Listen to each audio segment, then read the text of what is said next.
और एक बार शिव पार्वती जी ने एक निर्णय लिया। पार्वती जी बोली बहुत दिन हो गए पर्वत पर बैठे हुए, चलो एक बार ब्रह्मांड में पूरी धरती पर भ्रमण करके आते हैं।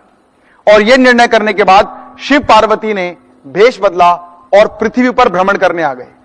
तो जब भ्रमण कर रहे थे तो पार्वती जी ने एक बात कही कि देखिए स्वामी, देखिए ये जो वृद्ध महिला और पुरुष जा रहे हैं ये देखने में बड़े गरीब लग रहे हैं और ये बार बार आपकी आराधना कर रहे हैं, बार बार बोलते आ रहे ओम नमः शिवाय, ओम नमः शिवाय, ओम नमः शिवाय, ओम नमः शिवाय।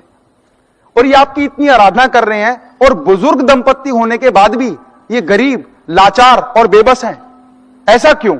इतना अनर्थ क्यों किया आपने?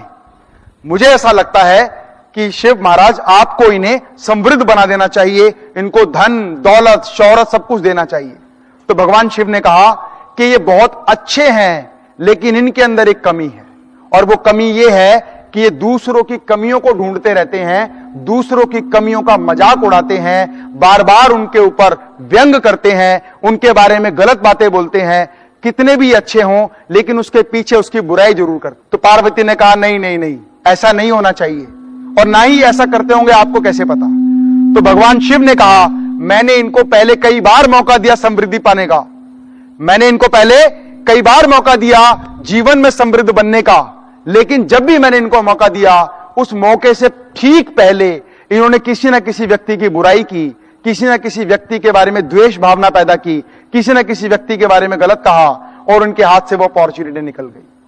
तो पार्वती ने फिर गुस्सा होकर कहा नहीं नहीं, मेरे को इस बात पर विश्वास नहीं है, इनको एक मौका। तो पार्वती जी ने कहा कि इनको एक मौका और दो। तो भगवान शिव ने कहा तो let me give him a second chance. भगवान शिव ने कहा कि मैं इनको एक और चांस देता हूं, और एक और चांस दिया।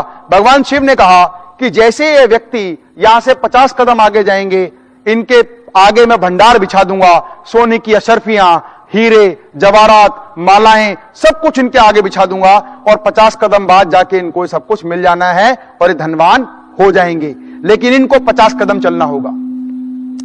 जब भगवान शिव ने ऐसा कहा तो पार्वती ने कहा चलो इतना तो ओके है, इतना काम तो ये कर सकते हैं कि 50 कदम आगे जाएं।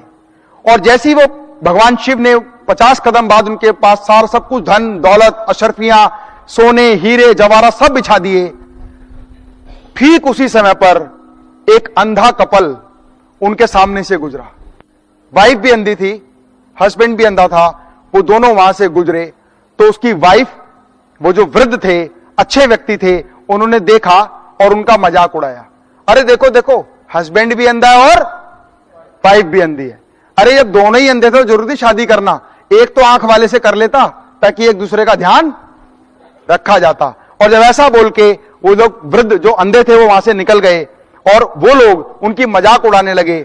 मजाक उड़ाते उड़ाते उसकी वाइफ के मन में एक मजाक आया, अरे जरा एक काम करते हैं, हम भी जरा चेक करें अंधे अगर होते हैं तो चलने में कैसा मजा आता है। कहता हाँ हाँ चलो अंधों की आज एक्टिंग करते हैं। हस्बैंड भी कहता है यार तू अकेली क्यों बन रही है, वो तो दोनों थे ना, चल मैं भी अंधे की एक बार प्रैक्टिस करके देखता हूं। तो वो दोनों आंख बंद करते हैं। कहता देख लो अंधों के साथ ऐसे ही तो सालों को ठोकर लगती ही लगती है। वो पैर से हटाते हैं और आगे जाते हैं, और पैर से हटाते हैं और आगे जाते हैं, और पैर से हटाते हैं, और हंसते हंसते जाते हैं, उनकी मजाक उड़ाते हुए जाते हैं, और 50 कदम पार करने के बाद आगे निकल जाते हैं और आंखें खोल के कहते हैं अच्छा देखा अंधों को कितनी प्रॉब्लम होती है, लेकिन इनके साथ ऐसा ही होना चाहिए। ऐसा बोल के वो अपने घर चले जाते हैं। तो भगवान शिव कहते हैं देखा मैंने कहा था ना, इनको मैंने एक बार नहीं मैंने कई बार मौका दिया है, लेकिन इनके अंदर क्या कमी है कि दूसरों की कमियां देखते हैं, उनकी मजाक उड़ाते हैं। और ऐसा कभी नहीं होना चाहिए, ऐसा कभी नहीं होना चाहिए। फ्रेंड्स ध्यान रखिएगा, जो व्यक्ति अच्छा है या बुरा इस बात से इतना फर्क नहीं पड़ता, क्योंकि अच्छा और बुरा आप अपने लिए हो सकते हैं, लेकिन यदि आप दूसरे व्यक्तियों के लिए हमेशा सकारात्मक होते हैं, हेल्पफुल होते हैं, उनकी कमियों पर ध्यान ना देते हुए उनकी अच्छाइयों पर ध्यान देते हैं, तो जीवन में सफलता के चांसेस कई गुना ज्यादा होते हैं।